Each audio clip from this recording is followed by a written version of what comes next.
We are in the middle of the college football season and the coaching carousel is in full effect. Brian Kelly was just fired. Hugh Freeze, James Franklin all gone. UCLA's former head coach gone. And I mean, it's just everyone and everywhere. But while all of this is happening, there is a collapse quietly going on in the wings of college football. A collapse that, while many haters may say was predictable, I think would be rather unexpected to the untrained eye. And that is the collapse of the University of Colorado. But to truly understand why this may be so unpredictable to some, but so expected to me specifically, we first have to go back to before the arrival of Deion Sanders. So the year is 2022. Colorado is coming off the back of a promising 4-8 season under Karl Dorrell when things would start off about as bad as they could. Without an FCS fluffer to get them going, Colorado begins their season with a 5-game slide. They're not just losing games, they're getting blown out. TCU obliterates them by 25 points to open their season. Air Force beats the dog water out of them 41-10 before Minnesota has to one-up the 31-point win with a 42-point demolition of the Bison before Colorado concludes their tour de conferences by letting UCLA absolutely embarrass them at home, as that meant that the Big 12, Mountain West, Big 10, and Pac-12 were all represented in the ass-whooping of Colorado. And if that wasn't bad enough, against a very bad Arizona team, they would still lose by 22 points, which was the nail in the coffin for Coach Dorrell, where the interim head coach would get a win before losing the rest of their games, leading to Colorado looking for someone to hopefully turn the ship around.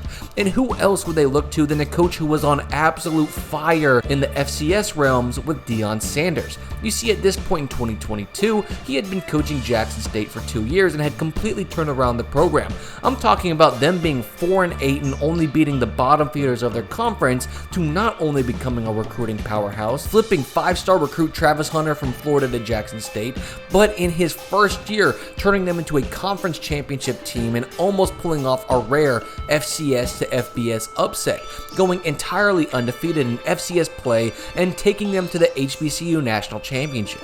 And he would only build on that by the following year going completely undefeated, winning the conference again, and once again going back to the HBCU Natty where they came up short, but regardless, proving he had what it took to turn programs around, at least at the FCS level. So they decided to pull the trigger and bring in Deion on one of the biggest blockbuster coaching hires of the last few years, and it seemingly immediately paid off. The hype around this team was more than any Colorado team in the last decade. They completely scrapped their entire old team and hit the portal as hard as they could, bringing in players left and right. In the first game, they were completely unrecognizable. From their best game being putting up 34 points against a pretty bad Arizona State team the previous year, to this year immediately taking on TCU and in one of the most electrifying games of the entire college season, pulling off the upset in a 45-42 shootout to put Colorado on the board. This immediately jumped Colorado into the top 25, where they would continue their push against Nebraska with a decisive win before Colorado State would take them to double overtime. Okay, well, that's not exactly a big win, but a win is a win. But it seemed like reality was ready to come for them when taking on number 6 Oregon. Colorado had a real why not us mentality, but unfortunately Oregon came with a real this is why game plan, as 4 quarters of total domination and a score of 42-6 brought the Bison back down to reality. But they almost pulled off a gutsy comeback against a top 10 USC team to give them a little life as they'd sneak past Arizona State and then the bottom would fall out. Now, for what it's worth, they had a tough schedule, 5 top 25 teams, and they kept 4 of those games pretty close with their losses, with their worst loss, ironically, coming to a Washington State team who was sneakily good. But for those who don't know college football, taking a team like Colorado and turning them into one that would go toe-to-toe with 6 top 25 teams in a single season from where they were was a great jumping point, and they were returning many starters, including Travis Hunter and Deion's golden boy Deion Sanders. And with that, they took the 2024 year by storm. After getting surprisingly blown up by Nebraska, they would go on a tear. They blew out Colorado State, knocked off a pretty solid Baylor team in overtime before manhandling one of the newer Big 12 members in UCF with a decisive 27-point win before falling to a number 18 ranked Kansas State team in a heartbreaker as they gave up a 50-yard touchdown in the final 2 minutes to lose by 3. But they would bounce back and demolish every opponent in their schedule by 2 or more scores, except for Kansas, who was on an absolute hot streak at the end after a surprisingly slow start before they would end that year with an admittedly pretty embarrassing loss to BYU. This led to a considerable number of Colorado players leaving for the draft, notably their star two-way player Travis Hunter and their media-pushed golden boy in Deion Sanders.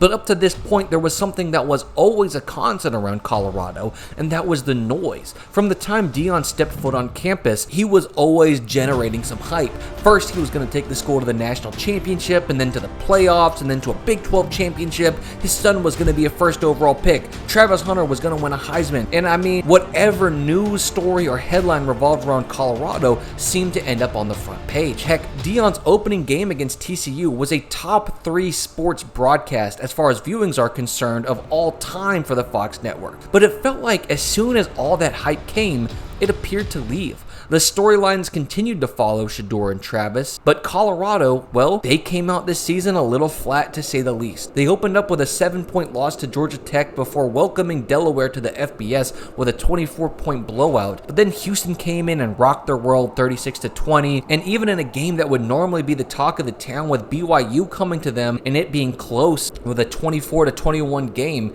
it was just not really in any headlines. And before you could blink, they fell again 35-21 to TCU, and yeah, they knocked off Iowa State by a touchdown, but even that upset was surprisingly underreported. But then they would play against Utah, and this would be the game that got my attention to go back and check on this team, as they would get absolutely throttled.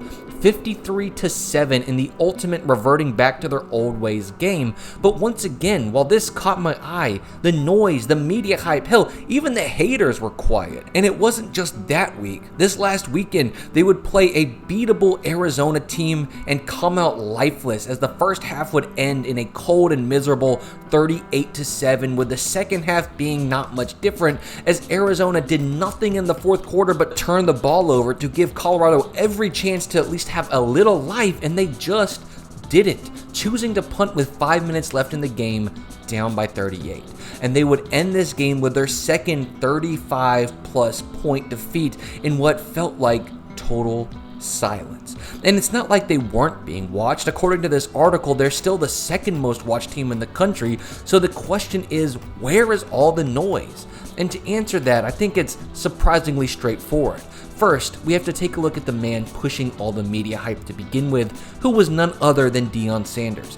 And his first track record with coaching is tied to something pretty specific. You see, his entire endeavor into this field has revolved around coaching his sons. He started coaching high school ball a couple of years before his sons got there, but then changed schools to his son's schools when they both were of age, and as they both left for college, he would go with them, bringing them both with him to Jackson State, and making all the noise he could for them to shine there. And when he felt like he had made as much noise as he could, he just went up to the next level and brought the noise with him to the FBS Power 5. He brought in the best recruits he could to make Colorado a national talking point, and for as much as people liked or didn't like him, man, for 2 years, deserving or not, they were always in the headlines, being talked about. And in my belief, it's just that Deion was pushing for his sons, which is why in that context, it is perfectly explained why when his sons are gone, there's going to be a sudden and surprisingly quiet drop-off for Colorado. And in fact, I wouldn't be surprised if in a year or two, Deion just retires from coaching altogether and moves on quietly into the night to be a fan of his boys. But I'd love to hear your guys' thoughts on this. Why do you think the collapse has been so quiet? And peace.